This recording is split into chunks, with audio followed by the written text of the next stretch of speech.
But this helps us with the bio exam now. I'm not in I'm not in bio. Air. Oh my It's okay, let's just God. read this time. So what is photosynthesis? Plants turning light into energy. Huh? Plants turning light into energy. Yeah. Into what?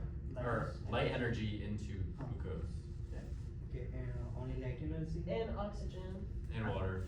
Carbon Carbon dioxide. dioxide. It makes oxygen. No, it makes oxygen is what I'm It saying. makes- That's But what, it that's never what I'm said saying. like- Okay. So that's like a byproduct of photosynthesis. Oxygen, right? Yeah. Oxygen and water. So photosynthesis is generally done by Plants. autotrophs, right? And autotrophs are Plant eaters. only Oh. plants. Everything eaters. Chemical. No, autotrophs are the ones that make They the don't food. eat. Yeah, That have autotrophs chlorophyll are in the it. organisms that makes They their make the own food I don't know for what that is. the consumer. Well, I guess I don't. They make the food for the consumers. Yeah. Yeah. So plants don't use their own food.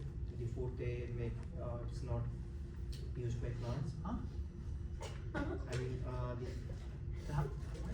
in photosynthesis, plants make carbohydrates, right? Right. So those carbohydrates are not eaten up by plants. But then how do they get energy?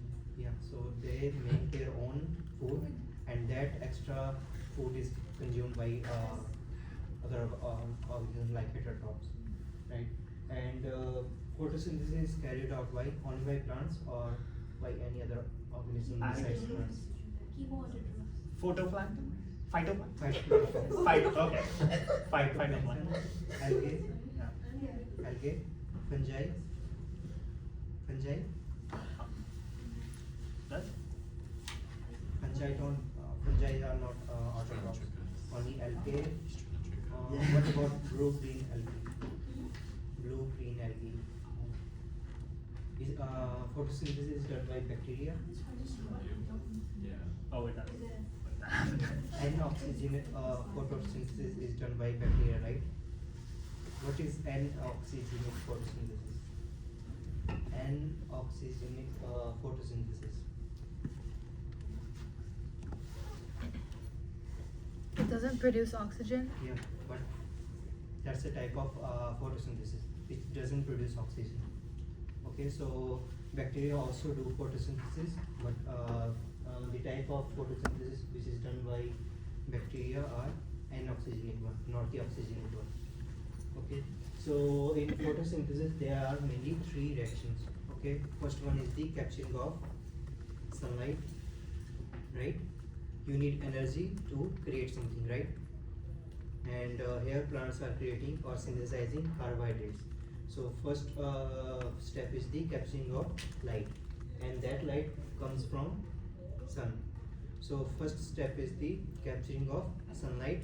Second step is the synthesis of what is the energy currency of cell? ATP and NADPH. I mean ATP, NADH, FADH2, NADPH, right? And in this case, in case of photosynthesis, that light energy is stored in the form of ATP and NADPH. That's the second reaction. And the third reaction is the synthesis of organic molecules using the energy captured by plants, okay, or the energy which is converted into ATP and NADPH. So ultimately, photosynthesis is a three-step reaction: capturing of sunlight, conversion of sunlight into NADPH and ATP, and third one is the use of that light for producing or synthesizing organic molecules. Okay, so where does this photosynthesis occur in plants? It happens in chloroplast, right? And chloroplast have thylakoid membranes, and thylakoid membranes have pigments. So energy from the sunlight is captured by pigments, and those pigments are present in the chlorophyll, and inside chlorophyll they are present in thylakoids. So thylakoids are the membrane-like structure which are present in the chloroplast, and surrounding these thylakoid membranes we have matrix-like structure which is called as stroma. Okay, So first two reaction, the capturing of sunlight and conversion of sunlight into ATP and NADPH happens in stroma or thylakoid. First two reaction happen where? In plants, in thylakoids. Okay, and the third reaction, synthesis of organic molecules, it happens in stroma of chloroplasts. Okay, so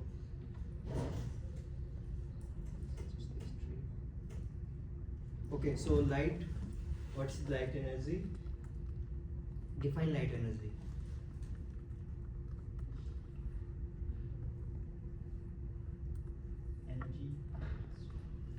Energy transferred from the sun in the form of packets and Electromagnetic yeah, radiation. different physics component. So how many energy from the sunlight? It has they have different waves, okay, different wavelength, and plants, they capture sunlight mostly in the spectrum, visible, And UV. UV and visible, I think, yeah, 562 That's 650. short. Okay, so how many types of pigments are present in the thylakoid membranes? There are three types of pigments: chlorophyll, carotenoids, and xanthophylls. All of these pigments, they capture sunlight and convert that sunlight into NADPH and ATP. Okay, so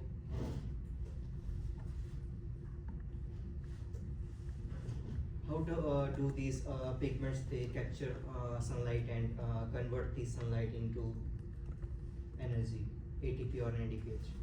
Why can't we capture sunlight and convert it into ATP and NADPH? First of all, we don't have in pigments, the photosynthetic pigments. Okay, so that's why we cannot capture sunlight and transform the sunlight into ATP and NADPH. So everything, every work that living organism does, it requires energy, and that energy is given by ATP and other reducing equivalents. So other reducing components are, if I say energy for living system is given by ATP and other reducing components. So example of other reducing components are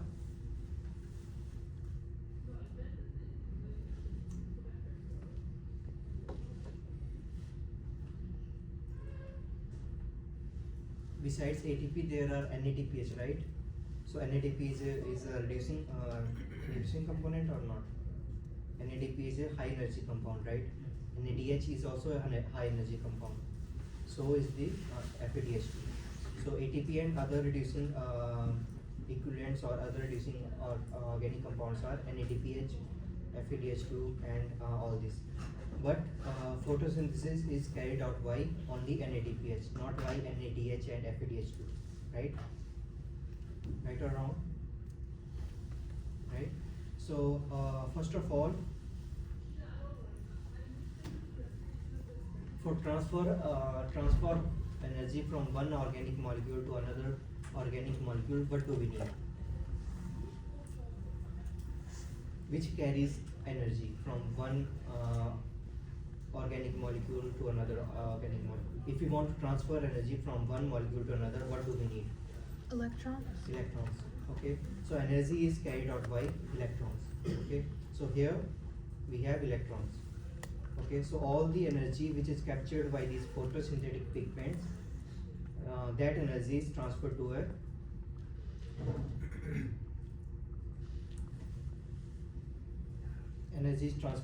reaction center.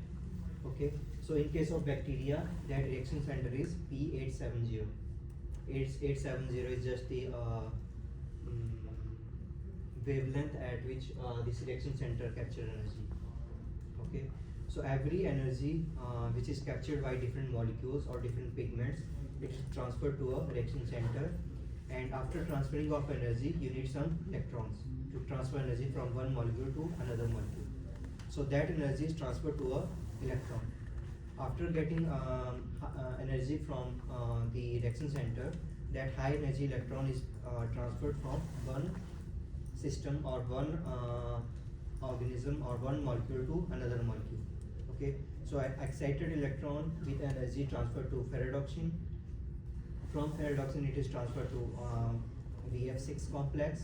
From that it is transferred to plastocyanin, and then the less energy electron is circled back to reaction center, right? Okay, and during this transfer of electron or transfer of high energy electron from one organism to another, or from one organic molecule to another organic molecule, what happened? During transfer of high energy electron from one organism or from one organic molecule to another organic molecule, energy is lost, right? And that lost energy or that lost free energy is used to carry some work. That work is transfer of H positive ion into or out of the cell. Okay, so that H positive ion is used for making a gradient. That gradient is finally used for synthesis of ATP. This is just like synthesis of ATP inside mitochondria. Okay, so here high energy electron, it transfers energy from one molecule to another molecule. During this transfer, energy is lost. That lost energy is used for transfer of H positive ion, and high energy electron circled back into the reaction center. Okay, so we don't need continuous supply of electrons, because the circled electron it came back to the reaction center. It happens in bacteria. So this is also called as circular type of photosystem or cyclic photosystem.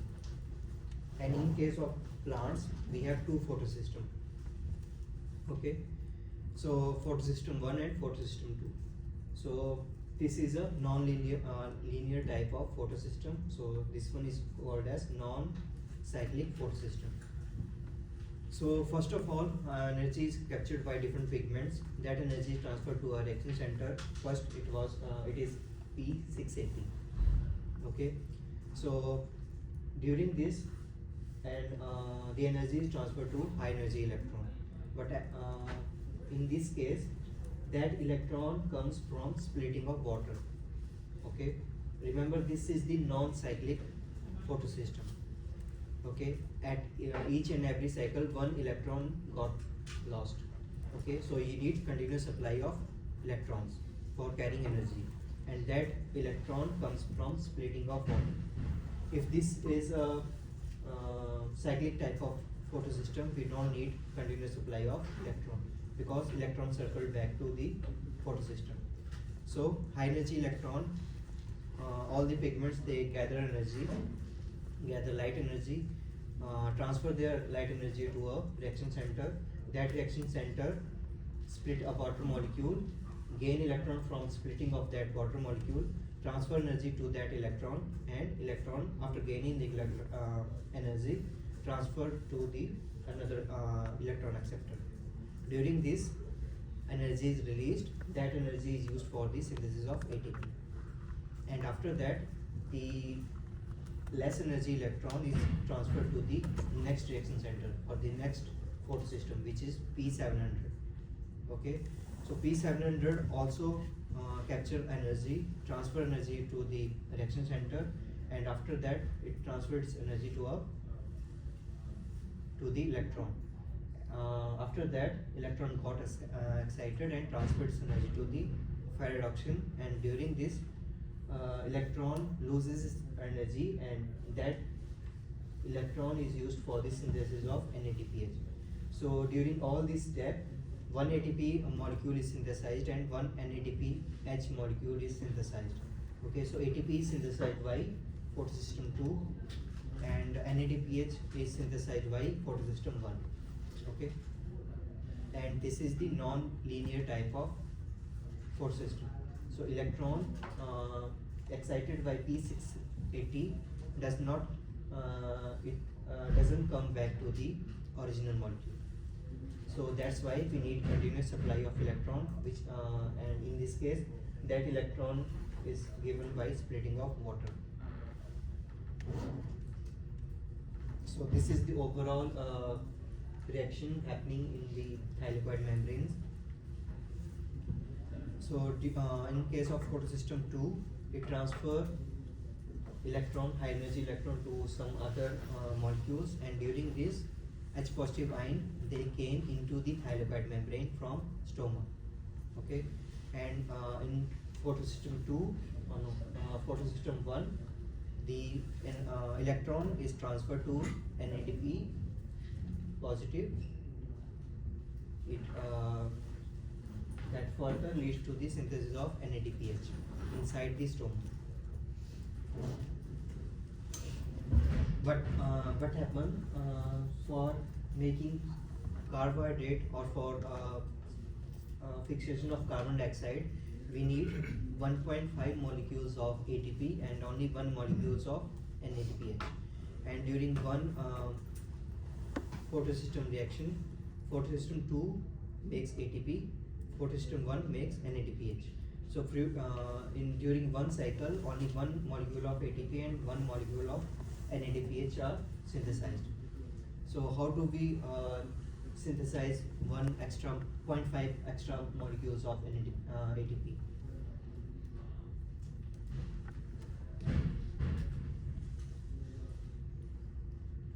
For this, first photosystem 2 makes ATP, right? Photosystem 1 makes NADPH, and we need 0.5 molecules extra ATP. So we need to repeat which photosystem?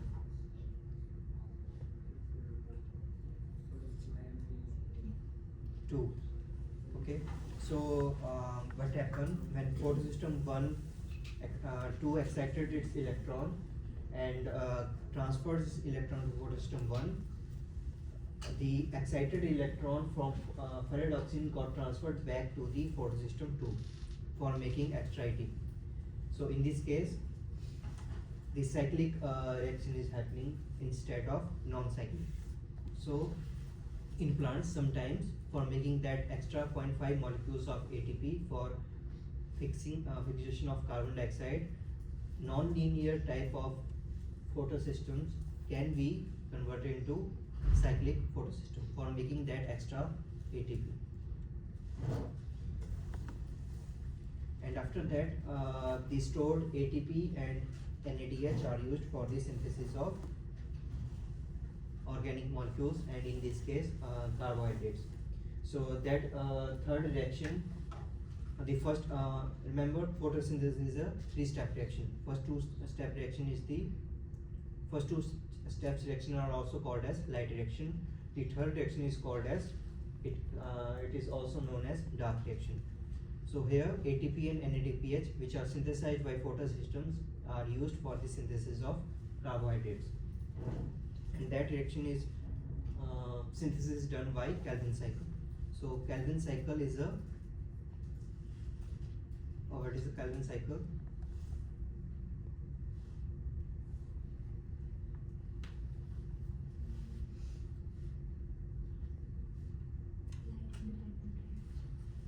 A light independent reaction which is used for the fixation of carbon dioxide. Okay, so here 5 molecule compound accept carbon dioxide and then converted into a 6 molecule 6 carbon compound. Okay, so the first reaction in case of Calvin cycle is done by the Rubisco enzyme. Okay, so Rubisco enzyme is the key enzyme which is used for the synthesis of carbohydrates. Okay, so here this is the overall step for the synthesis of for the Calvin cycle. So ribulose 1,5 bisphosphate, this is a 5 molecule 5 carbon compound. This 5 carbon compound accepts CO2 and got converted into the 6 carbon compound. This reaction is done by Rubisco enzyme. After that, the 6 carbon compound is split down into 2 molecules of 3 carbon compound. Okay, so doing this at the middle of this Calvin cycle, 6 molecule of glyceraldehyde 3-phosphate are generated. Okay, and after that 1 molecule of glyceraldehyde 3-phosphate is used for the synthesis of carbohydrate, and 5 molecules of glyceraldehyde 3-phosphate circle back to the Calvin cycle. Okay, so this 1 molecule of glyceraldehyde 3-phosphate, so at each cycle 1 molecule of glyceraldehyde 3-phosphate is generated during Calvin cycle, and this molecule of glyceraldehyde 3-phosphate is used for the synthesis of carbohydrates. Okay, so this carbon fixation is done by which enzyme? The key enzyme for Calvin cycle is Rubisco. Okay, so this Rubisco enzyme does carbon fixation, right, or carboxylation reaction. Rubisco enzyme, the main function of Rubisco enzyme is carbon fixation or carboxylation. Okay, but there is another reaction done by the Rubisco enzyme, the oxygenation reaction. So at higher temperature, this enzyme, this Rubisco enzyme can do oxygenation reaction, and if this Rubisco enzyme carries out oxygenation reaction, the carbon dioxide got released from the organic compounds. Okay, so what is happening in photosynthesis? You are fixing carbon dioxide. You don't want to release fixed carbon dioxide from organic molecule. And if your enzyme is releasing fixed carbon dioxide, is it good or bad? You are fixing carbon dioxide in photosynthesis, right? Okay, so Rubisco enzyme is fixing carbon dioxide and making that using that fixed carbon dioxide for synthesis of carbohydrates. That's the general reaction. Now there's another reaction carried out by the Rubisco enzyme, which is the oxygenation reaction. And oxygenation reaction release the fixed carbon dioxide. So if your Rubisco enzyme is doing oxygenation reaction, is it good for plants or bad? Bad. Okay, so the main function of plants is fixation of carbon dioxide, not release of fixable carbon dioxide from the plants. So since this Rubisco enzyme has another reaction which is called as oxygenation reaction, the second reaction happening in the Rubisco enzyme is known as photorespiration. So what happens in photorespiration? At high temperature, this Rubisco enzyme shifts from carboxylation to the oxygenation reaction, and in oxygenation reaction the fixable carbon dioxide is released, which is bad for plants, right? So to deal with this, remember this oxygenation reaction of Rubisco enzyme only happen at higher temperature. Okay, so plant which lives in higher temperature, they have alternative phenomena. So Rubisco enzyme is the key enzyme that fixes carbon dioxide from environment, and it has dual reaction, carboxylation and oxygenation. So to deal with this oxygenation reaction, the plants living at higher temperature, they have second type of reaction, which is called as C4 cycle. So here they have another enzyme called as PEC carboxylase, phosphoenol pyruvate carboxylase. So what happens here? The phosphoenol pyruvate, a molecule of phosphoenol pyruvate accept carbon dioxide and got converted into oxaloacetate. This reaction is done by PEC carboxylase, and this PEC carboxylase enzyme is independent of temperature and it doesn't do oxidation reaction. The only reaction done by this PEC carboxylase is carboxylation, not oxidation. So if your enzyme is not doing oxidation, only carboxylation, that is beneficial for plants. Okay, so this type of reaction only happen at higher temperature in plants living at higher temperature to deal with the oxidation reaction of Rubisco enzyme. Okay, and based upon these we have three different types of plants. C3 plants, C4 plants and chem plants. So which, give me an example of C3 plant. Any example of C3 plants? Or C4 plants?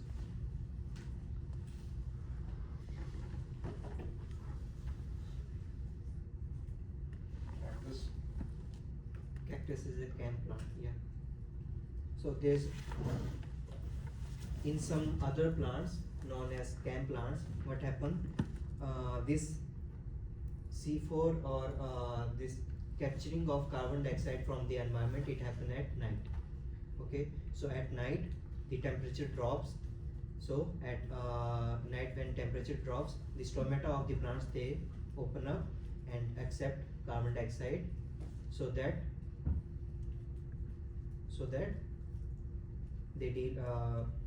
there's no loss of fixed carbon dioxide from the Rubisco enzyme. Okay, so there are three types of plants based upon this: C3 plants, C4 plants and chem plants. So the plants which grow at higher temperature and in semi-arid region, they are chem plants. So cactus is a chem plant.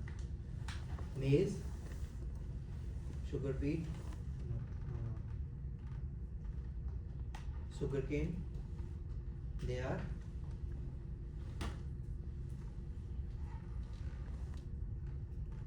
maize and sugarcane, they live at higher temperature, right? Not at ambient temperature. So they are C4 plants. And every plants which live at ambient temperature, they are C3 plants. And there are three types of plants only to deal with photo respiration. Okay, to reduce the loss of carbon dioxide or fixed carbon dioxide at higher temperature. So this photo respiration happen at higher temperature, and plants living at high temperature have alternative phenomena or alternative strategy for carbon dioxide fixation.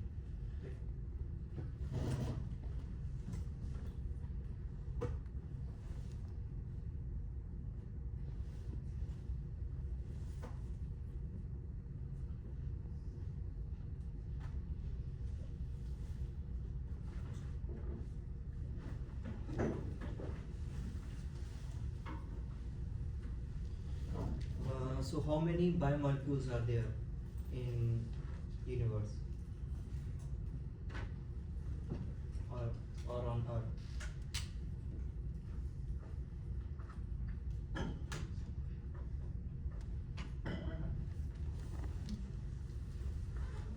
many plants are?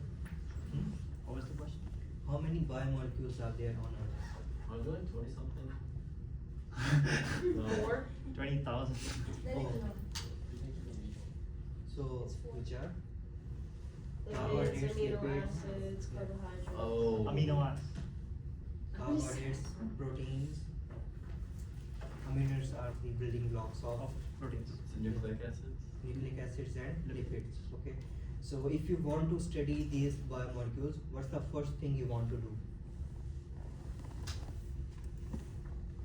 Separate them.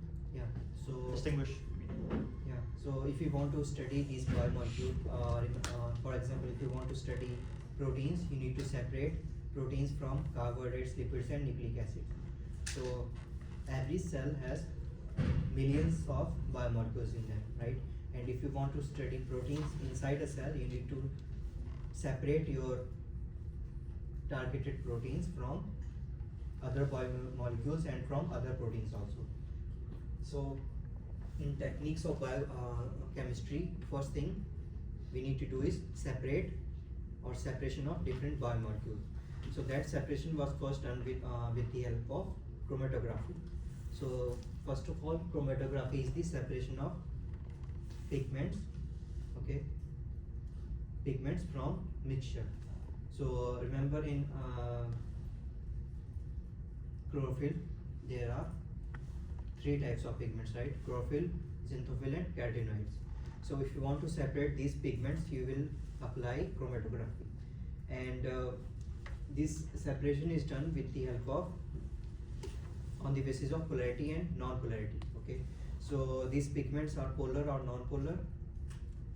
The photosynthetic pigments are polars or non-polar.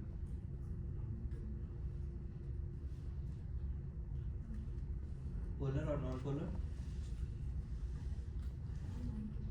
Non-polar. They are generally proteins, carbohydrates, lipids, or nucleic acids. Lipids. So all the most of the pigments which are present in chloroplast, they are lipid in nature and they are non-polar.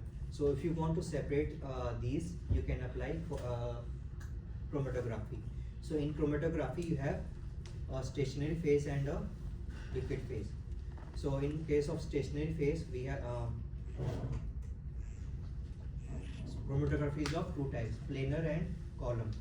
So in planar chromatography, we have the stationary phase is planar. Example is TLC and paper chromatography. And in case of column chromatography, your stationary phase is in the form of column.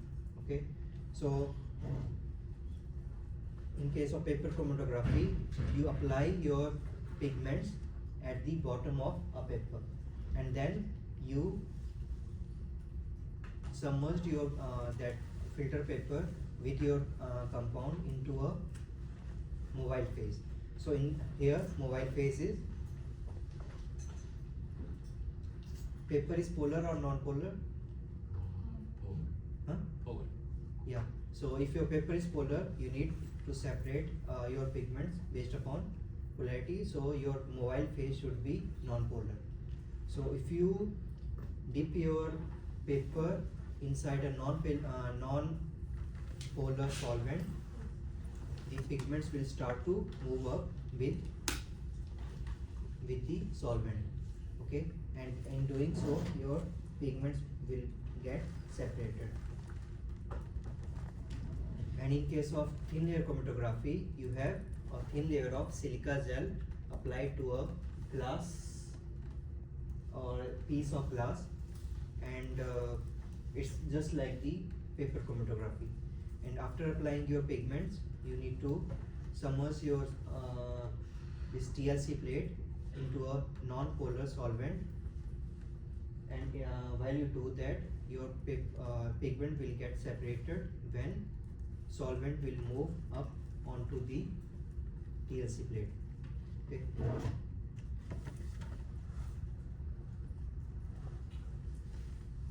And then we have column chromatography. So in column chromatography, we have four different types of column: normal phase, reverse phase, ion exchange, and size exclusion.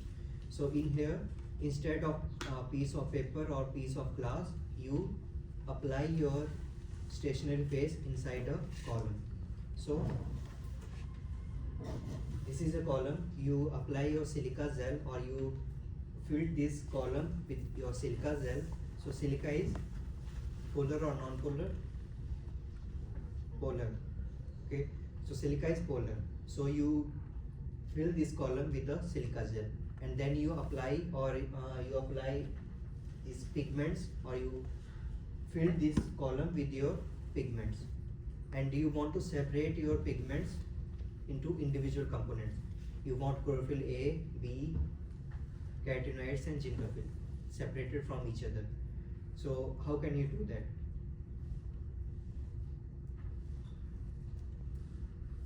Is it possible?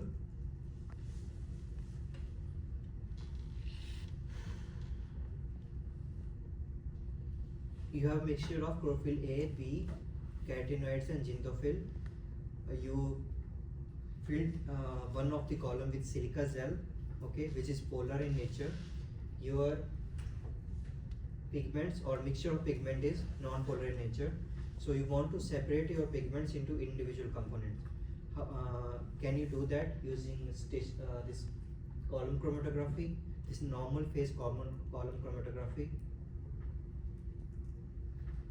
You can do that, right? Okay, so after applying your pigments onto this column, you will use a mobile phase. and in this case mobile phase will be non-polar. Okay, so your pigments, they will not get attached to the silica gel because they are non-polar and silica is polar, so they will get separated based upon their polarity. So this is the normal phase column chromatography. What is the reverse phase column chromatography? Reverse phase is just opposite of normal phase. So here your stationary phase will be non-polar and your mobile phase will be polar. Okay, so if you apply your pigment mixture into reverse phase column chromatography, do you think your pigments will get extracted? And if yes, when? Late in the late during the chromatography or initially?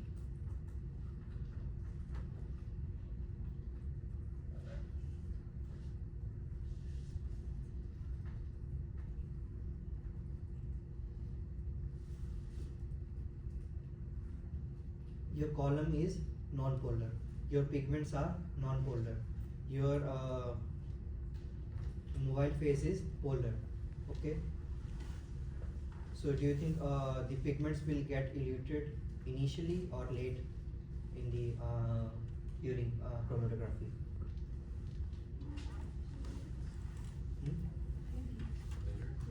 Later, because your stationary phase is non-polar, your pigments are also non-polar, they will bind to the non-polar stationary phase, and your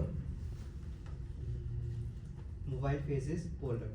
Okay, so when you apply polar mixture or polar solvents into your column, they will not elute the, they will only elute the polar substances, not the non-polar substances.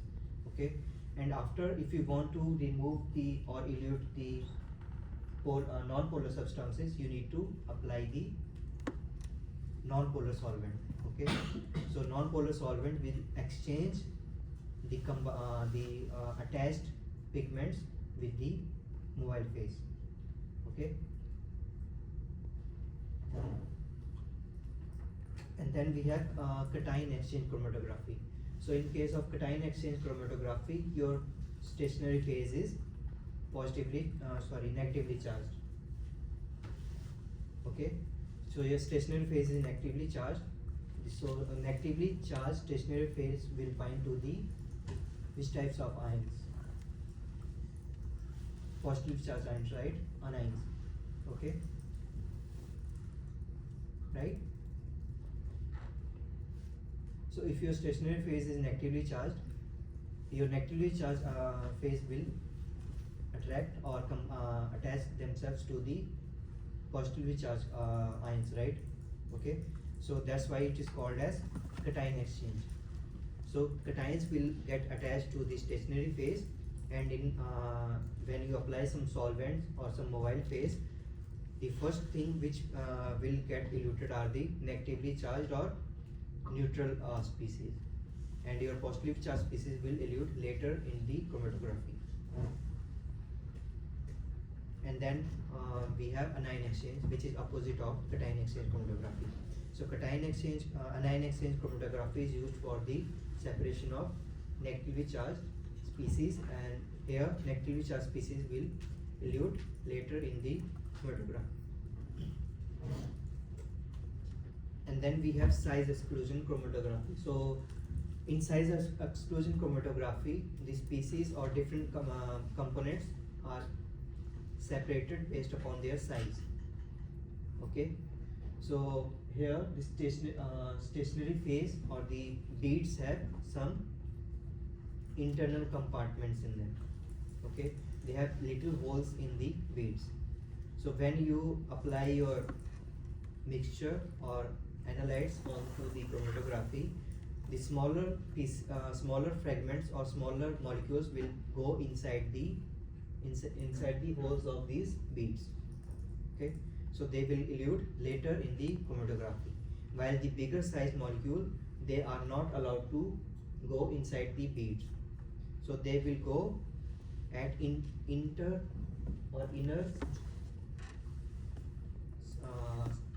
they will go through the spaces present in these beads.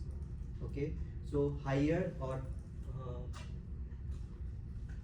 large molecular sized species they will elute first, and smaller sized species they will elute later during chromatography. Okay, so we elute different proteins based upon these different chromatographic technique. So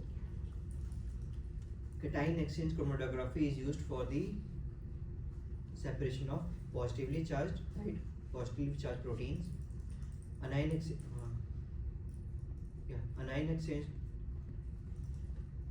exchange chromatography is used for the separation of negatively charged species, and size exclusion chromatography is used for the separation of different proteins based upon their size.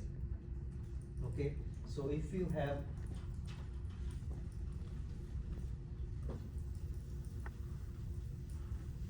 a protein mixture which is 30 to 60 kDa, and your size exclusion column is 30 kDa in size. So 30 kDa proteins will go inside the holes of these beads.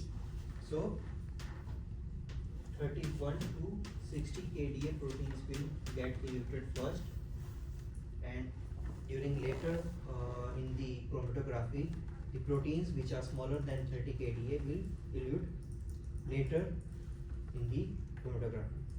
Okay, so size exclusion chromatography is very useful for the separation of protein, and any other application of size exclusion chromatography beside separation of proteins based upon size.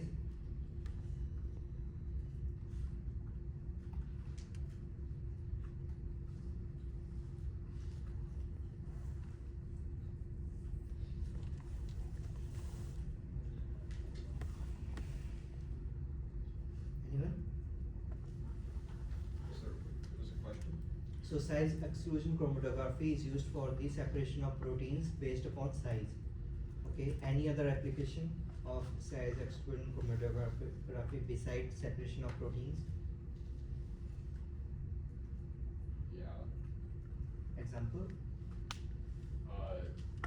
Anything that will depend on the size of the beads. Like you could use it just like. You're separating proteins. Okay, that's the first application. Is there any other application for size exclusion chromatography? You can identify the size of your proteins using this technique, right? Or not? So besides separation, you can also identify the size of your proteins using this chromatography. So this chromatography is also used for identifying the size of different proteins. Okay.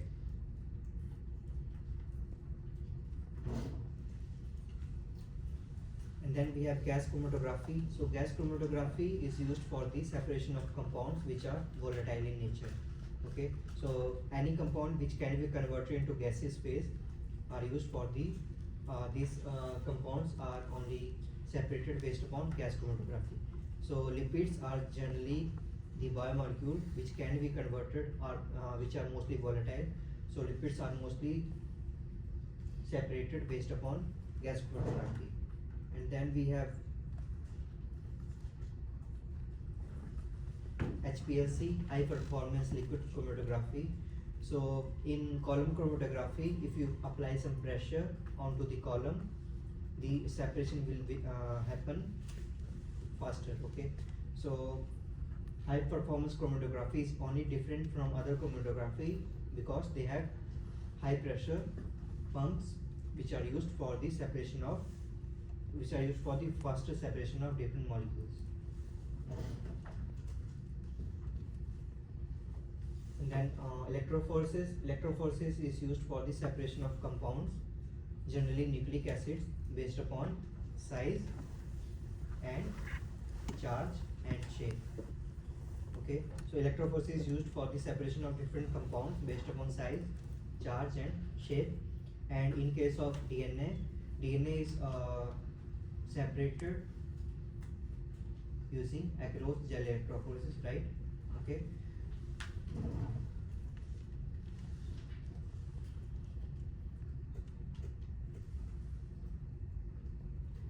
So agarose gel electrophoresis, DNA and RNA is separated based upon size, shape and charge.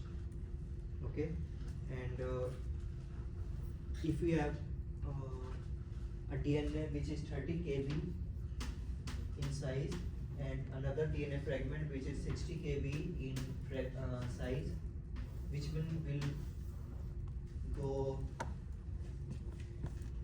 one will travel higher distance, 30 kb or 60 kb?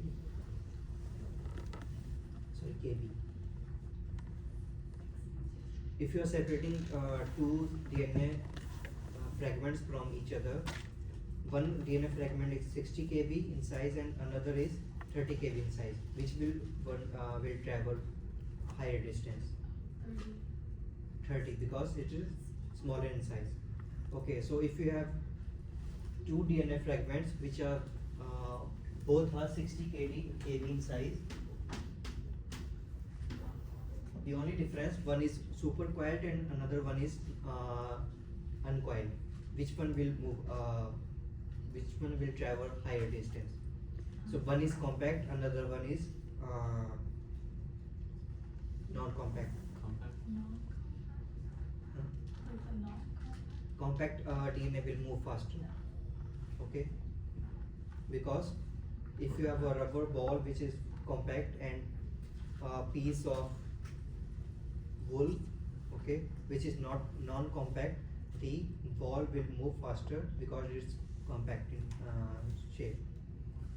So your denatured DNA will not move further, and your compact or native DNA will travel more distance in electrophoresis. Another thing, for proteins are separated using gel electrophoresis, right? So for separation of protein, we have two types of electrophoresis, STS and native. So what are the different properties which can be used for separation of proteins?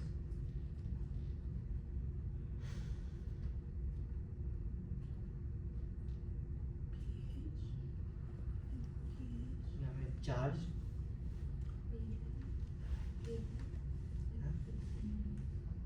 and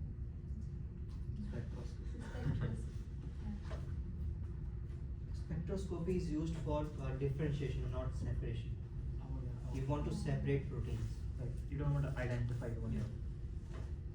So proteins can be separated based upon charge, shape,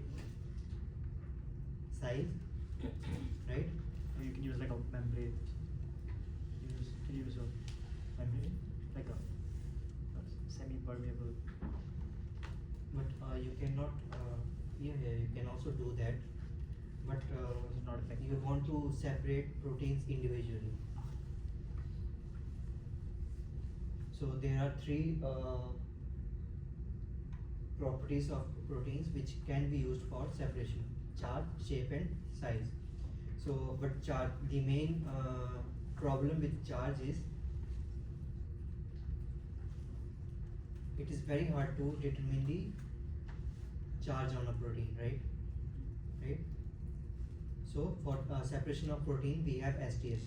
So in case of STS phase, there is STS, this particular compound known as STS. What it does, it gives negative charge to a protein, to all the protein. Okay. So if all the proteins are negatively charged, you cannot separate proteins based upon charge. Okay. So you here in STS phase, you separate proteins based upon size. So in STS phase, STS will impart negative charge to all the proteins. After that, you will denature the proteins. So all the proteins are linear in shape. Okay. So you remove two components, size and shape. So you can only separate proteins based upon size. So in STS phase, proteins are separated based upon size. And in native phase, proteins are separated based upon their size, charge and shape. Okay, so you do not apply any STS dye or you do not denature your proteins in native phase. So native phase separate proteins based upon size, charge and shape.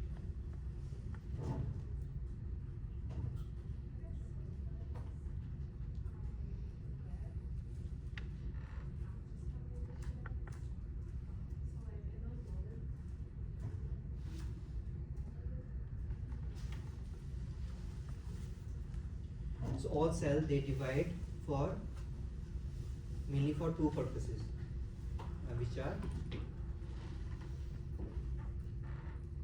cells divide for two purposes: growth and reproduction. Huh? All the cells they divide for two purposes: growth and reproduction. Okay, and in case of bacteria, growth, bacteria unicellular or multicellular. Bacteria is a Single cell, yes. bacteria unicellular. So they divide for reproduction, not for growth. Okay, so in case of bacteria, bacteria divide for reproduction purposes using binary fission. Okay, and multicellular organism they divide, their cells divide for two purposes: growth and reproduction. And for growth we have different cells, cell cycle, and for reproduction we have different cell cycle. For growth we have different types of cell, and for reproduction we have different types of cell. So we have two types in multicellular organism. We have two types of cell in the body: somatic cells and germ cells. So somatic cells they divide using mitosis, and germ cells they divide using meiosis. So let's talk about meiosis. So meiosis is a cyclic event which happen in a cell during division. Okay, so we have first phase which is known as interphase. So interphase is used for the growth, or here cells prepare themselves for division. So interphase is subdivided into three subphases: G1, S and G2, or growth 1 phase, synthesis phase and growth 2 phase. So G1 phase is the accumulation of different biomolecules by the cell. S phase is used for the synthesis of DNA, right? In S phase DNA replicates, and in G2 phase all the organelles or everything which is present inside the cell doubles, okay, for division. And then we have mitosis phase. So mitosis phase is subdivided into 4 phases: prophase, metaphase, anaphase and telophase. So what happens during prophase? Prophase is the first phase of M phase. Okay, so in case of prophase, the nuclear membrane will disappear, chromosomes will start, the chromatin will start condensing, right? The nucleolus will start disappearing. Okay, so all this happen during prophase. Then comes metaphase, and in metaphase the chromosome will align at the center of the cell. Okay, and after that we have anaphase, and in anaphase the chromosomes will get separated from each other, and then we have telophase. So the chromosome will move at the opposite end of a cell, and then we have cytokinesis, which is the cell division. Okay, so meiosis is different in animals and plant with respect to one key event, which is centrioles. So in plants we don't have any centrioles. In animals we have centrioles, which is used for this synthesis of spindle fibers, and spindle fibers are used for separation of chromosomes.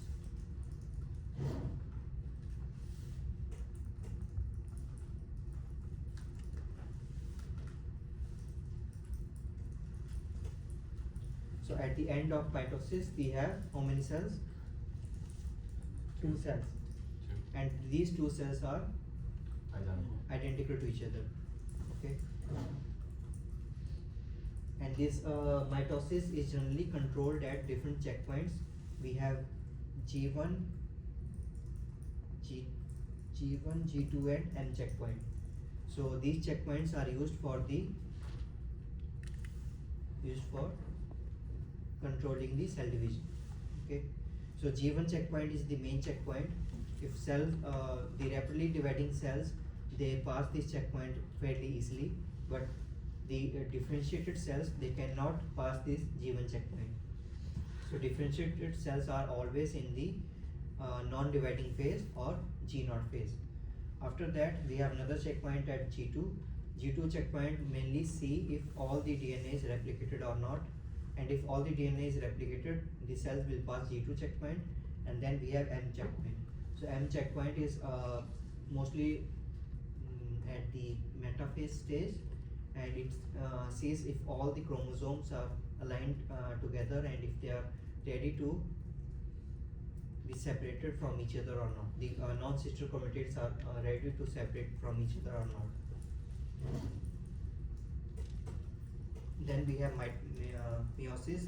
Meiosis happens in germ cell, and this is used for reproduction purposes. So meiosis is different from mitosis because this is a reductional division, right?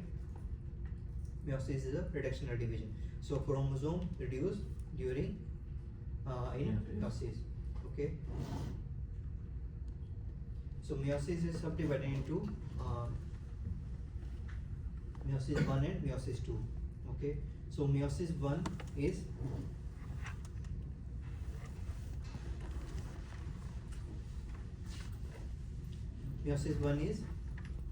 meiosis 1 also have prophase 1, metaphase 1, anaphase 1, telophase 1. Okay. And prophase 1 in meiosis is subdivided into 5 sub phases, which are leptotene, zygotene, diplotene,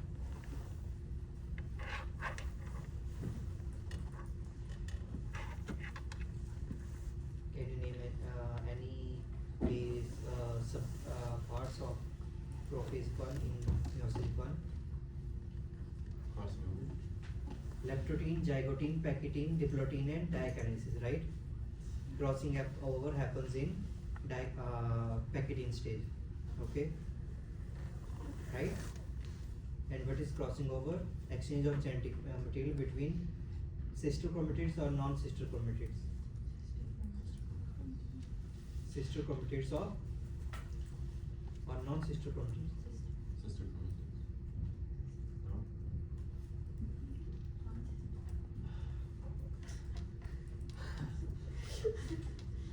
What's the answer? Homologous chromosomes. Hmm? Homologous chromosomes. Yeah, no, homologous chromosomes. Oh. Non-sister You tricked chrom- us. Non-sister That chromosomes was a or trick homologous question. chromosomes. Okay. Okay, so after that, after crossing over in prophase 1, the chromosomes, they align at the metaphase at the center of the cells, and then at the anaphase the chromosomes separate. Okay, so actual reductional division happens at in meiosis 1. Okay, so actual reduction of chromosome happens at meiosis 1, and after that we have meiosis 2, which is also subdivided into prophase 2, anaphase 2, prophase, metaphase, anaphase and telophase. So what separate during meiosis 2?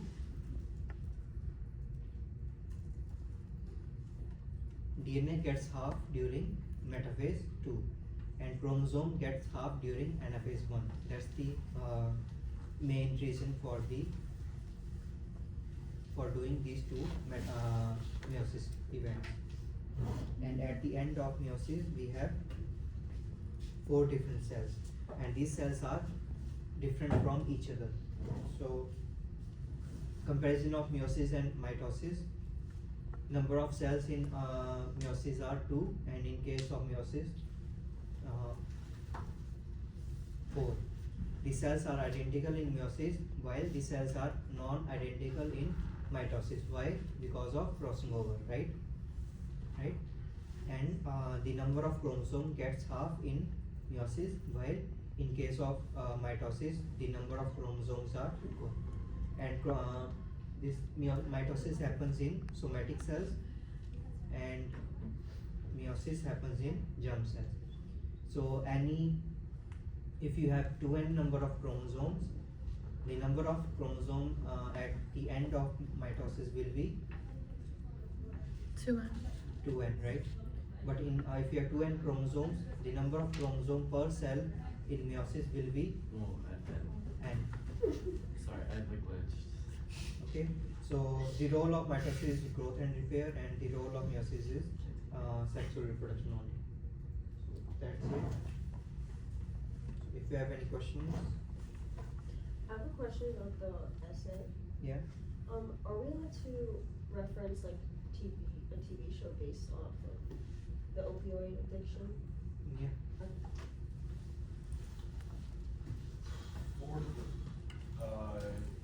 For the quiz, it's just from photosynthesis to cellular division.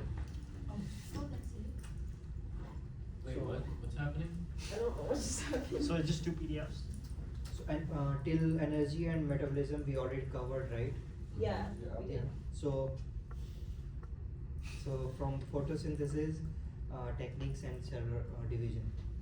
So only Okay. 3 topics will be covered. Okay. And that's the final. So technically. 9, 10, 11, 12. 4 PDFs. What? Like the No. PDF number, I'm saying. The 9th one, the 9, 10th. 10 and No, but 12. molecules of life underscore 9, 10, and cheese. 12? Yeah, so Oh, we didn't okay. cover 11. Wait, we're not doing 11. We're not doing cheese. No. You sure? Throw in a couple free questions. Early Christmas cake? How many questions are there in this? Huh? 80, right? 80. 70 to 80. Yeah, but if you need an extra credit, think about Yeah, it. because we do it quicker. It keeps increasing. Wait, so We that's keep 40 doing it points, quicker and correct? quicker, so you get it.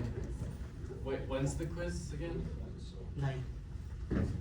How many So what are points? we doing next class? So if there are 18 then 40 points. It's Tuesday? It's on Tuesday? Yeah. Oh, you're lying.